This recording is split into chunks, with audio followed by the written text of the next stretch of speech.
Hello? This is Bad Marriages in the Bible, and we are your hosts. I'm Sean. I'm Kate.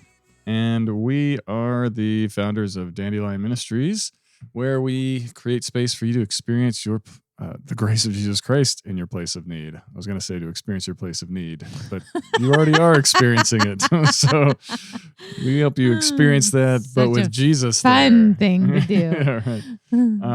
And we do that through creative means, through art, music, and through podcasts like this and retreats and coming alongside churches with evangelistic art outreaches, all sorts of things. So you can always check out our website, dandelionministries.org, if you want to see some more of the stuff we're doing. But we have been walking through the Bible, looking at the bad marriages, just the marriages in there, because they are full of broken people, as we always say. And we have made our way to Isaiah. And Isaiah doesn't have a ton about marriage in it, but we've managed to find some. It's got wonderful metaphors. Lots of wonderful metaphors. It's, as we've said a couple episodes past, it's often referred to as the fifth gospel because there's so many promises about Jesus Christ in it. It's one of my faves as far as the Old Testament it's very goes. Beautiful, and he's a real preacher. Yeah. And we are in the first half of it where, in general, the first 40 chapters, first 39 chapters, are really God speaking through Isaiah to the tribe of Judah and Benjamin, those two tribes down in southern Israel and Jerusalem, and proclaiming words of judgment because of the ways in which they have forsaken him and turned away from God to other gods. It's true. It's one big mirror. God through Isaiah is holding up a big mirror to his people and saying, this is what you guys have been doing. And you have been turning away from me and running after all these other gods, running after Egypt for your help instead of calling on my name, and worshiping all these other gods and doing the motions, but your heart's been far from me. So he's holding up a big mirror and saying he's going to bring an end to the culture the way they knew it. They had been looking at what happened to the northern kingdom and how they had been conquered, but yet the southern kingdom had not been conquered. And they were like, ooh, it's because we're special. We're better than other people. We're more Jewish than they are. It even got that bifurcated to the point where, they at one point, under David and Solomon thought, we are all the 12 tribes. We are the chosen ones of God. And then after the 10 northern ones all got taken, they're like, no, we're the real deal. We're the real deal. That's Judah, right. we're the real thing. We're better than you. And we have lucky charms. We have the temple. We have the altar. God is going to, we can do no wrong. We're under his protection because we have those things. They still have the ark at this point. Exactly. And so it does go missing though after this when the Babylonians come. And that's why Indiana Jones has to find it. So did you know Indiana Jones is actually foreseen in the Bible? Just saying. Best movie ever. Raiders of the Lost Ark. Go watch it. Go ahead, Kate. So Isaiah is holding up a mirror in those first 40 chapters especially, but not only to them. He's saying, I'm going to bring judgment through Persia, through Assyria. But then he says, I'm going to then also judge those nations through which I have brought judgment to you. So he's giving all of these other oracles against the nations that are against Israel. So Israel is reading, oh goodness, God is going to bring consequences for all of our disobedience, all of our turning away, all of our idolatry, all of our rejection for him. He's going to let us feel some consequences from that. But then they're also reading that those nations that are our enemies, those nations that rejoice in our fall, that rejoice in our sufferings, God is also going to judge those enemies. So there's hope in those words of judgment as they read how God's going to protect them against the people that are against them. But still, nonetheless, you read those chapters and it's just bringing a lot of destruction and death to, arrogance and idolatry and right. Yes, and there are promises, though, at the same time littered throughout them, but it really does turn in chapter 40 and following, and there's just really majors on Jesus, on the coming Messiah, who's going to be the deliverer for all of them. So it's one of those things, as prophecy always does. It's dealing with the temporal, it's dealing with something immediate and a situation that's going on right in front of you, and it's at the same time pointing ahead to something much bigger and God's overall arching redemptive work. And so that's Isaiah. And we have made our way up to chapter 5, where I've focused in on it a bit because it actually sounds very familiar in one regard when you just read the first couple verses. Let me sing for my beloved, my love song of concerning his vineyard. My beloved had a vineyard on a very fertile hill.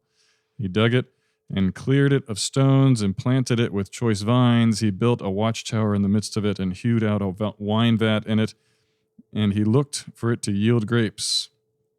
And I will wait to say the rest of it, but it sounds a lot like Song of Solomon, it's bringing a lot of that imagery in with the idea of a bride and a bridegroom and a vineyard, if you remember all of that. And even the tower and all these types of things were in there, the imagery and the poetry of Song of Solomon. And here Isaiah is given this picture. He is the one singing. He's functioning like the best man in this moment, and he is the best man to the groom, who is the vineyard owner, is God. And the bride is the vineyard itself.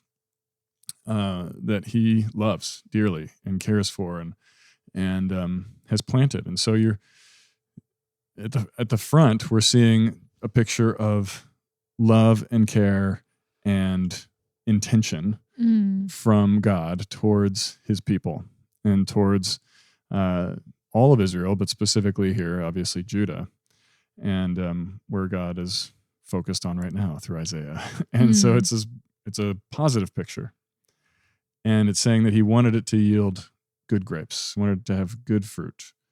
And if you remember the promises, the covenant made with Abraham and way back in Genesis, he said that you and your offspring would be a blessing to the nations. You would bear good fruit. But there is a but. And it says that you didn't actually bear good grapes, you only yielded wild grapes. I am thinking of Yes. of the scene in Fall Guy, which is a new movie out with in the last year. For us, new is relative. Yeah. But in the last year. Yes. Emily Blunt and Ryan Gosling. Yes. Ken from Barbie, the other movie he was in the year before, but so they are the two stars in it, and I'm just thinking about the fact that Isaiah wants to sing a love song. Yeah. And to sing, he's wanting to speak to the hearts.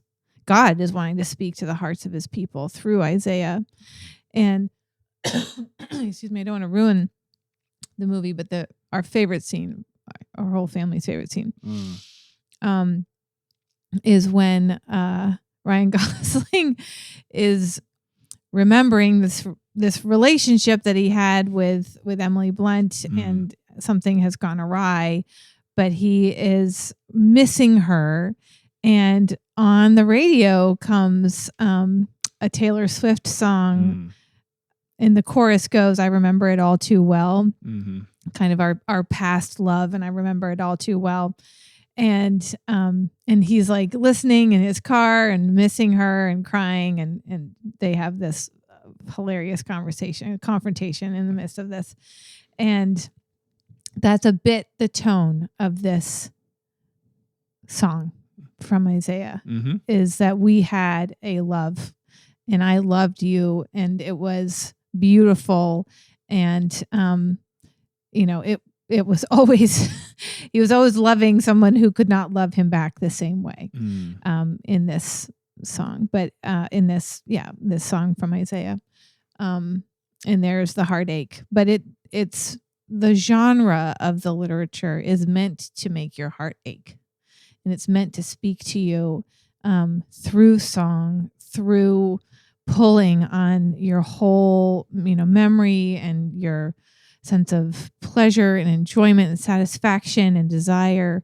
So I just wanted to take a moment and notice the genre of it, just the way that movie uses it. It's kind of, that's what's happening. It's meant to bring about a sense of grief and repentance, and conveying the depth of God's love for us, his vineyard. He'll go on to describe that the vineyard was actually people, the house of Israel.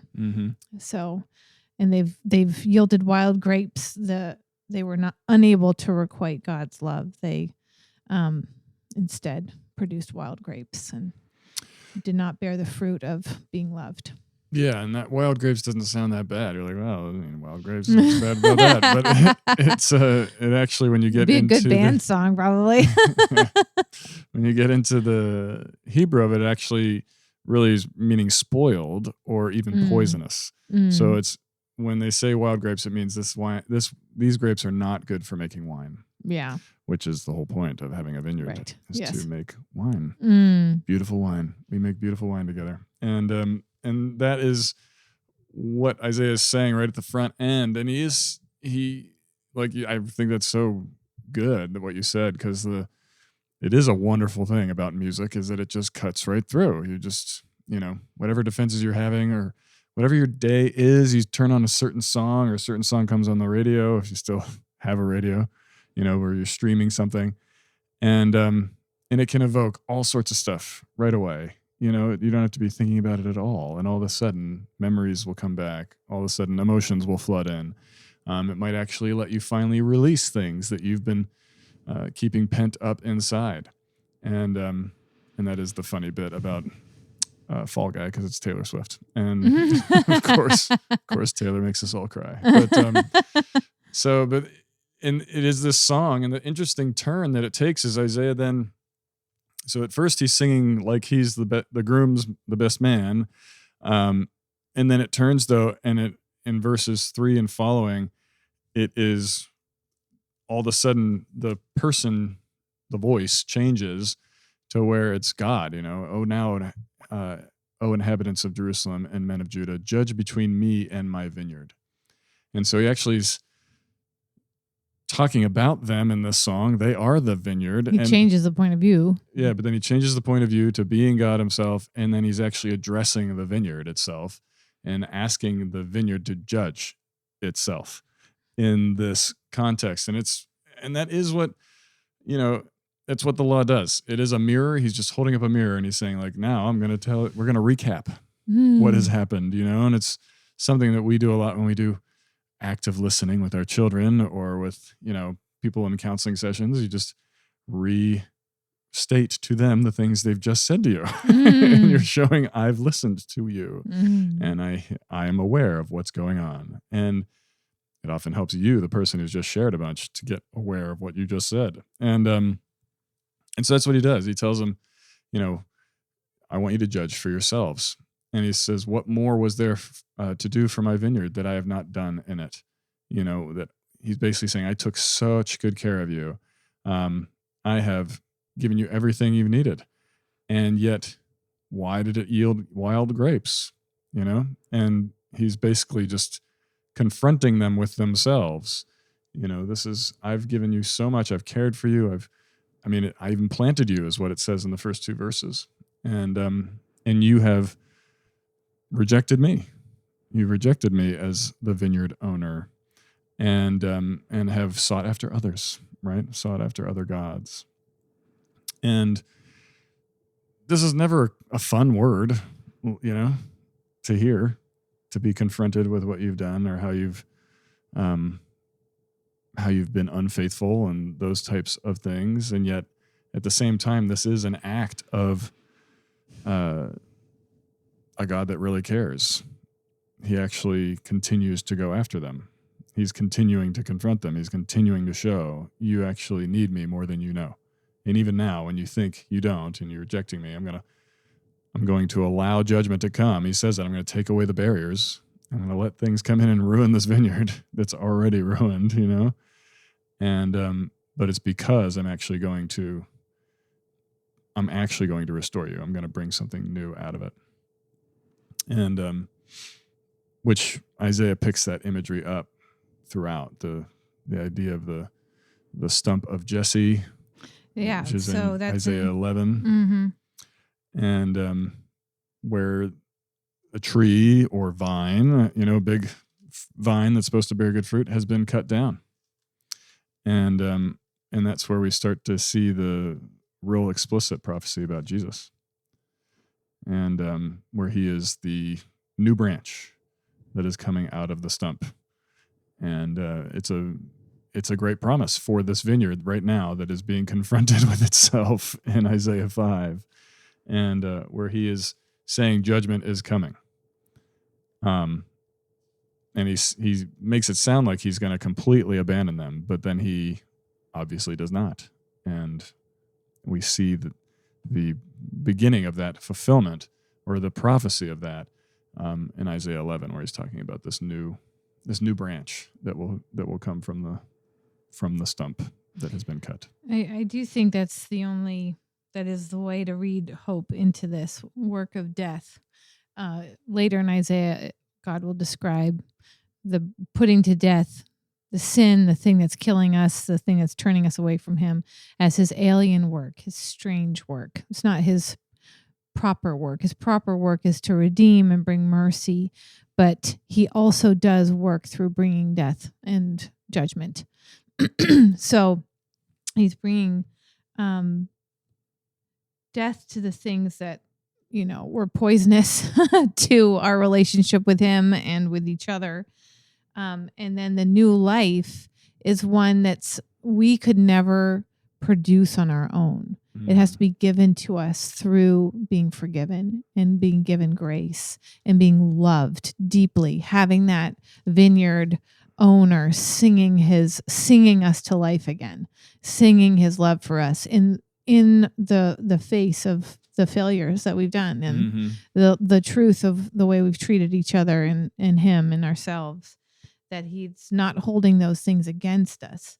He doesn't brush them under the rug, but he does bring them to light in order to forgive and redeem, to nail them to the cross of his own son, and to bring about new and better life. And the way that this branch that comes out of the stump of this vine or this vineyard that's been totally cut down, this branch that comes out, is described in completely human relational terms. So his righteousness shall be the belt of his waist, and faithfulness the belt of his loins. The Spirit of the Lord shall rest upon him. And then he's going to bring total peace to the earth, where in Isaiah 11, verses 6, the wolf shall dwell with the lamb, and the leopard shall lie down with the young goat, and the calf and the lion, the fatted calf together, and a little child shall lead them. They're foreshadowing the birth of Jesus, who even as a vulnerable human baby boy, his life and death and resurrection for us would bring peace where there's been only predator-prey relationships. So there's total hope for those of us who produce wild grapes, that God is at work to bring down the stuff in us that's poisonous and to raise new life through the promise, through the work of what Jesus has done for us. And that new life is going to bring peace with us and God, with us and each other, with us in our marriages. And it's a cycle that happens once to make you a Christian. It happens over and over again as you are part of his vineyard. Yes, it's true. And that's the reality, is that we are all making wild grapes. That's the thing. Israel was never going to produce anything else unless God acted. And he's putting to death this notion. It gets into later in chapter 5, talking about the proud and the wicked and all this stuff. It's basically describing those who don't think that they need God. I mean, that is the ultimate evil in the world, is rejection of him. He is life itself, and it is a dismissal of our need, right? I mean, that's, as I said at the beginning, we're going to make you feel your need. And well, it's true. And that's what the Bible does. We spend all our time trying to avoid it. We talk about that all the time on this podcast. And so God comes and brings the mirror and so that we can actually see our needs for what they are, and then actually recognize him meeting our need in Jesus. And it is, like Kate just said, it's the thing that you keep on hearing. You need to hear it again and again. There's always new areas of our lives where we are at best, we kind of think it's all up to us and we're trying really, really hard to please God. At worst, we think it's all up to us and we don't think we need him at all, and we think we're doing a great job. Yeah. And so we continually have to hear this message, and we continually have to see, left to ourselves, we are only going to produce wild grapes. We are not going to take care of the vineyard the way that we should. I mean, this whole imagery is picked up by Jesus very explicitly in Luke 20, chapter 20, when he talks about the parable of the tenants. And he says, there was a man who planted a vineyard. And he's doing exactly what Isaiah says in chapter 5, and picks up all that imagery, which the Jews that were listening to him would have understood. And then he talks, though, about the tenants who are given care over this vineyard. So it's got complicated meaning there, where it's like they're both the vineyard and also the ones caring for it, which is true about the way we live our lives. And then he talks about how he sends, the master who's gone away sends messengers to go talk to the tenants of the vineyard, and they keep killing them. And it's the prophets. He's talking about the prophets like Isaiah and others that were sent to go and to tell them the master's will and his heart and love for them and all of that, and they would continually reject it. And Jesus does what God does here in Isaiah, where he says, and so those tenants are all going to be killed. and he finishes it by saying God sent his own vineyard son. Owner sent his own son, who they killed, saying that now we'll get the inheritance. And the people perceive that Jesus has told a parable against him, and they want to kill him right then, but they're afraid against them. They want to kill him right then, but they're afraid of the crowd. Yeah. And so they don't. But Jesus gives them a mirror and says, I know exactly what's in your hearts. I know what you're planning to do. Yep. And I know what you will do. And that is just the complicated reality of the way God works with us, in the sense that he, in his redemptive power, that's the thing we say, Kate loves to say, bad marriages, but big redemption. And the thing that God does is he points out the brokenness. And yet then he actually amazingly works through that thing. And so the tenants of the vineyard are going to kill the son that he sent.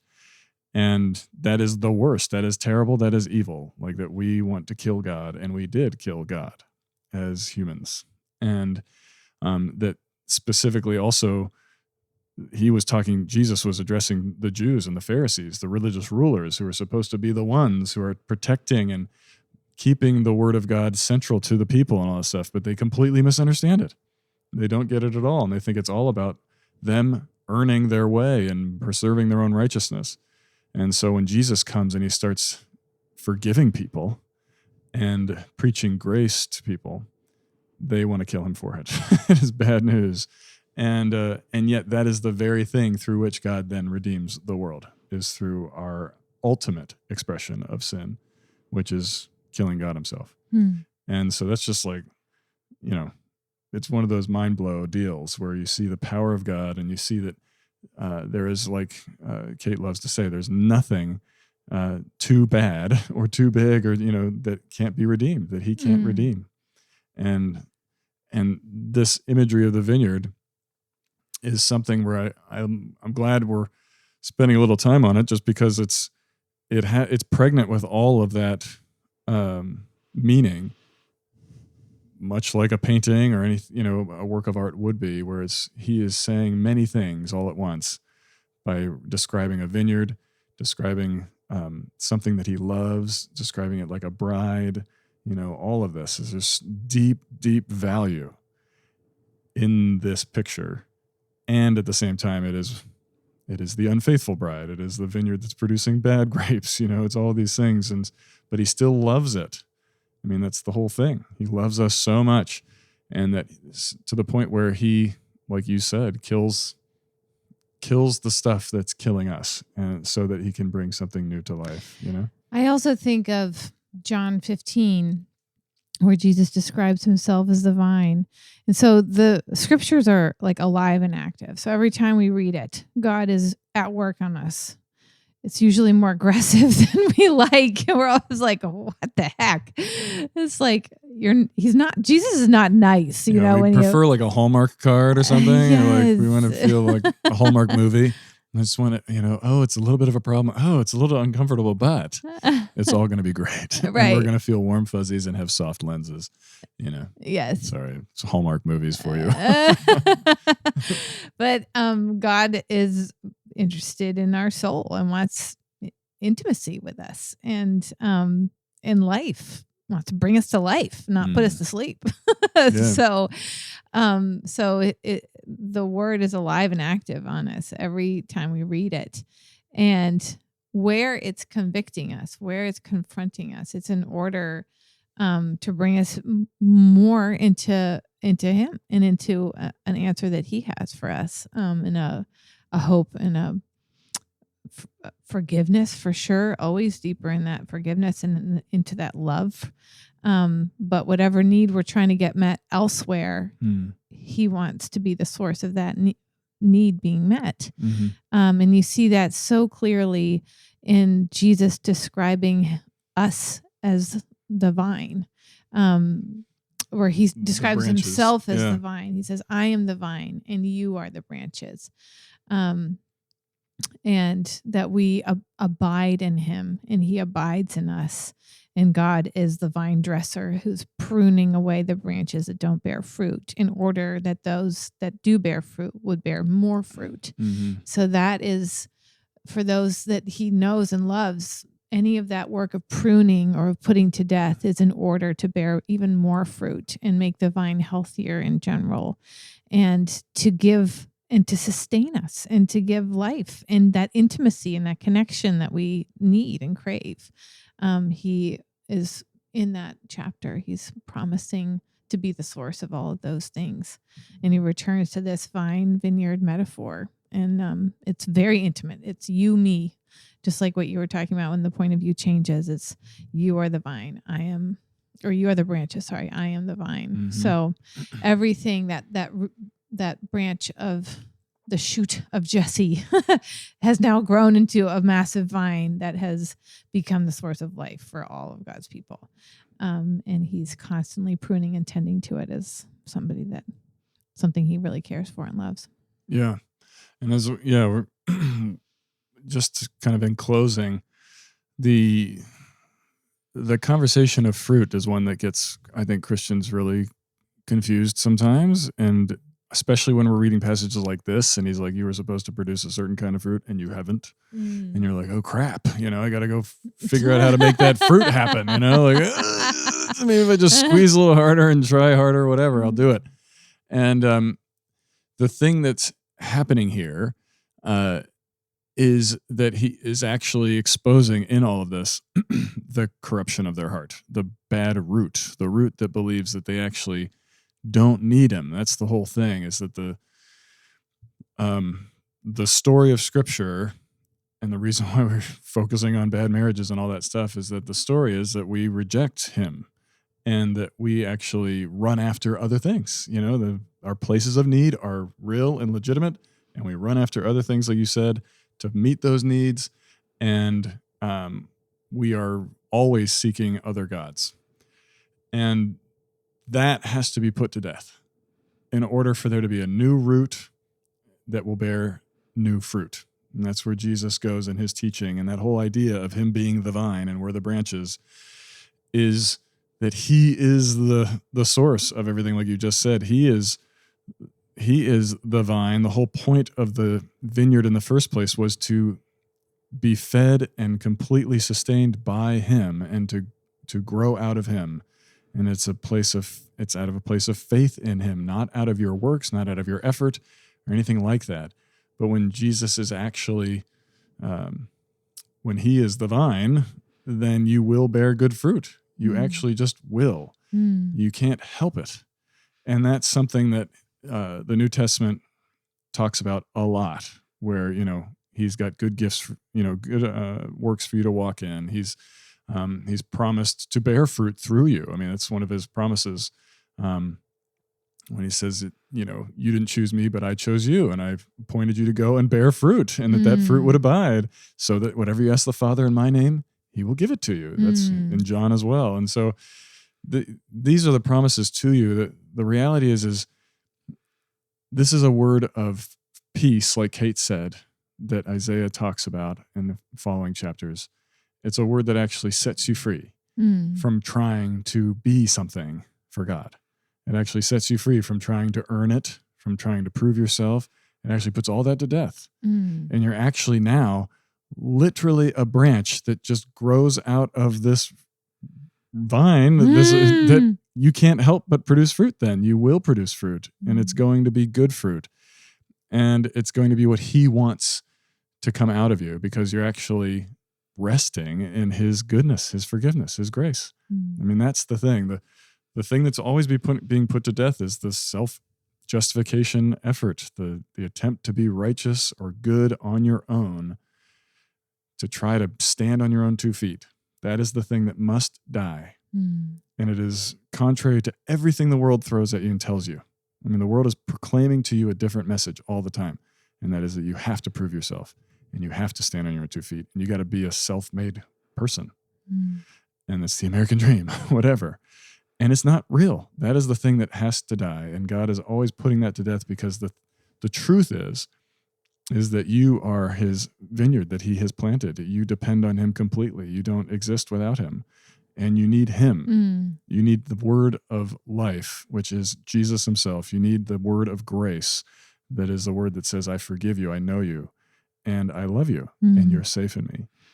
And then all of a sudden, all sorts of new things start to bubble up when you actually are given the freedom to sit in that word.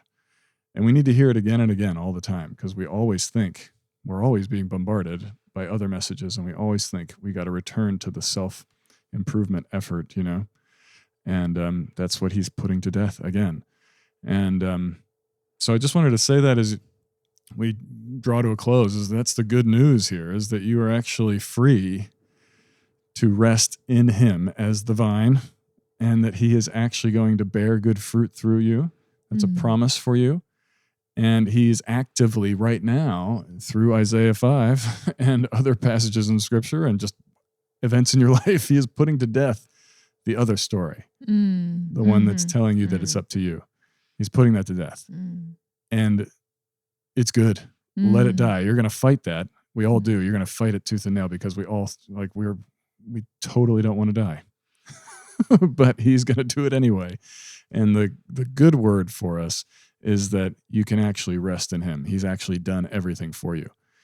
That's the beauty of the gospel, is that he is actually the vine, and you can actually just rest as his branch. So it's a good word. Thank you. So we are closing, and as always, you can find in the show notes my email to send us questions and or prayer needs. You can find our website there, dandelionministries.org.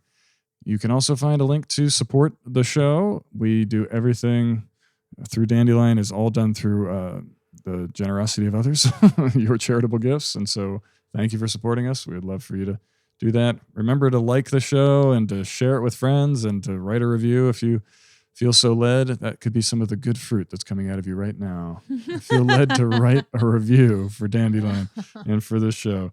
But we're grateful for you listening, and we'll see you next time. Thanks. Have a good day.